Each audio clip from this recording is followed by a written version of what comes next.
पश्यति आश्चर्य वचेन अन्यम सुनोति।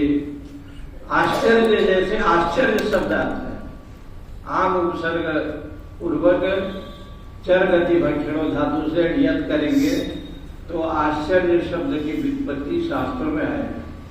ये आम जो उपसर्ग है ना, ये मर्यादा अर्थ में है, इसलिए एक आश्चर्य है। आश्चर्य क्या है? हम लोग जीव हैं, और जीव इसलिए हैं कि हम लोग अल्पज्ञ हैं। उसको वेदांत की भाषा में लोग कहते हैं कि अंतकरण अवच्छिन्न जो चैतन्य है वो जीव है। ये तो बहुत अच्छा बात बताया, लेकिन जीव के साथ जीव प्लस आत्मा कर दिया। आत्मा का बृहदारण्यक उपनिषद में कई अर्थ है। मन को भी आत्मा कहा गया है, हृदय को भी कहा गया है, अंतःकरण जो है उसको भी आत्मा कहा गया है। लेकिन आत्मा शब्द की व्याख्या मुंडक उपनिषद में भगवान भाष्यकार ने दो अर्थ में किए। अधभक्षण धातु से जब मनिम किया तो आत्मन शब्द का प्रथमांत विभक्ति में आत्मा बना। इसका अर्थ हुआ कि जो सबको भक्षण करता है। ब्रह्म क्षत्र यस्य जो ओदनम, ब्राह्मण जहां भात है, क्षत्रिय जहां साग सब्जी है, ऐसे जो है ना वो आत्मा है। कालोस्मि लोक खैर कृत प्रबुद्धो, क्योंकि मैं काल हूं तो आत्मा हूं, सबको भक्षण करता है। इसे ब्रह्म का एक नाम आत्मा दिया। और अत सातत्य गमन धातु से जब करेंगे तो भगवान शंकराचार्य कहते हैं कि निरंतरम गच्छति इति आत्मा, जो सर्वव्यापक के रूप में है उसी को आत्मा कहते हैं। और इस आत्मा का निरूपण जब ग्रंथों में किया गया तो आत्मा के विषय में आपको कैसे ज्ञान होगा? इसलिए उन्होंने कहा कि भाई संसार में आश्चर्य क्या है। संसार में आपका जन्म बहुत बार हुआ है, और हम लोग बहुत बार रोहतक में भी आए, दिल्ली में भी आए, ऋषिकेश में भी आए, काशी में आए, सभी जगह। बहुनी में व्यतीतानी, बहुत आपका जन्म हुआ है। जन्मानी तव अर्जुनम तानी हम वेद सर्वाणी सर्वाणी वेदम, मैं सब जानता हूं। क्यों? मैं त्रिगुणातीत हूं। ब्रह्म का एक लक्षण है ना, त्रिगुणातीत आत्मा।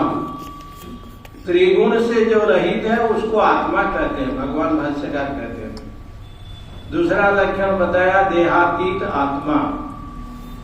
देह से जो अतीत है, यानी देहाध्यास से जो ऊपर उठा हुआ है, माया से जो अतीत है, मायातीत है, त्रिगुणातीत है, देहातीत है, और पंचकोशातीत, पंचकोश से जो रहित। इसका मतलब पंचकोश से जो रहित होगा तो वहां अन्नमय, प्राणमय, विज्ञानमय, आनंदमय, ये जो 5 कोश है, मनोमय कोश, तो ये कोशातीत हो जाएगा ना। वहां कोई कोश नहीं रहेगा। ये सब ज्ञान आपको कहां से होगा? तब कहा कि ये ज्ञान आचार्य पीठ से ही होगा। और आचार्य पीठ और व्यास पीठ दोनों एक हैं, अलग नहीं है।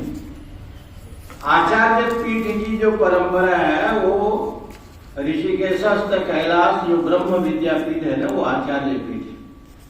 वहां आचार्य बनाया नहीं गया। देखो पहले बड़े महाराज जी के समय पर धनराज गिरी जो आदि महाराज जी थे, उस समय सारे भारत के 13 अखाड़ा के आचार्य कैलाश आश्रम, 13 अखाड़ा।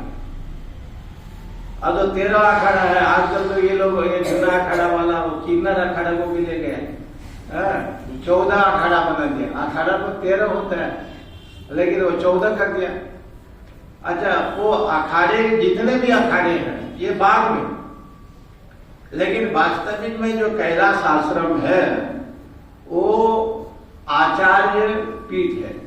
आचार्य पीठ जो है उसको व्यासपीठ कहते हैं। आचार्य का मतलब शास्त्रों में इस बात को उठाया इसलिए आचार्य जो उपदेश करते हैं तो वहां पर ये विषय लिखते हैं, स्वाध्याय प्रवचनाभ्याम मां प्रमदितव्यम।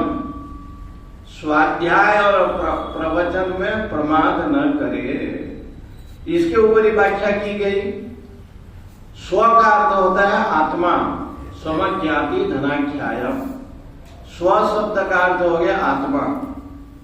दूसरा है आत्मीय, बेटा बेटी। तीसरा है बंधु बांधव। चौथा है धन संपदा आदि। स्वज्ञाति धनाख्यायम। अभी आप सुन रहे थे ना कि गौण और मुख्य कार्य का विषय होता है। तो मुख्य कौन हो गया? स्व। स्व माने कौन हो गया? आत्मा। और गौण कौन हो गया? तीन, धन, बंधु बांधव और पुत्र संतान आदि। ये हो गया गौण। गौण मुख्योर कार्य, मुख्य कार्य संवृद्धय, ऐसे परिभाषा सिंधु शेखर में है। मन गौण कार्य और मुख्य कार्य दोनों कार्य आया। जैसे हम लोग कहते हैं रात्रो दधी न भुंजिया, तो रात में दही न खाओ। और कार्यक्रम में गए हैं, बहुत बड़ा तंदूर का रोटी, गुजरात में जाएगा तो तंदूर की रोटी दही बड़ा बना है, तो ये पंक्ति लागू होगा कि नहीं होगा? नहीं होगा। वहां होगा कि नहीं? और सोचेगा कि चलो बाद में पढ़ा लिया जाएगा, रात्रो दधी न भुंजिया, फिलहाल में तो ले लिया जाए। एक ने पूछा, महाराज आप पढ़ा रहे थे रात्रो दधी न भुंजिया, तो कहा कि देखो शास्त्रों में कहा है नायम आत्मा प्रवचने न लभ्य। प्रवचन से ब्रह्म की प्राप्ति नहीं होती। यहाँ दही खाने का है, दही बड़ा, तो दही बड़ा लोग लेगा कि रात्रो दधी न भुंजिया। ये मीमांसा में है, रात में दही न खाओ। और व्यक्ति जो है दही लेता है, तो यहाँ जो स्वाध्याय शब्द आया है ना, स्व माने आत्मा, तत्संबंधी अध्याय। छांदोग्य उपनिषद का एक स्वाध्याय क्रम था। स्वामी महेश्वरानंद जी दक्षिणामूर्ति मठ में आए थे सर, वो माउंट आबू निरंजन पीठाधीश्वर। तो ये बोले कि महाराज जी आत्मा शब्द का अर्थ है, तो बोले कि भाई स्वज्ञाति धनाख्यायम पाणिनि सूत्र है, स्व माने आत्मा, तत्संबंधी अध्याय पढ़ना। तो बोले वो पढ़ना क्या है? बोले इसको आप ग्रहण करो, आत्मा वाले द्रष्टव्य, आत्मा को देखना चाहिए। तो क्या देखना चाहिए?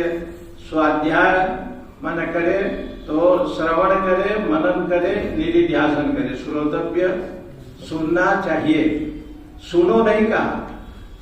जो तबियत प्रत्यय है ना श्रु श्रवण धातु का, उसका अर्थ हो गया श्रोतव्य। श्रोतव्य माने सुनना चाहिए। मन अवबोधन धातु का है मंतव्य, मनन करना चाहिए। और ध्येय चिंतायाम धातु का अर्थ है निधिध्यासितव्य, उसको जो है ना बार बार जो है ना चिंतन करना चाहिए, ये अर्थ है। लेकिन यहाँ पर जो आचार्य जो उपदेश देते हैं उपनिषद में, सत्यम वद, सत्य बोलो, सीधे उपदेश। और धर्मम चर, धर्म का आचरण करो।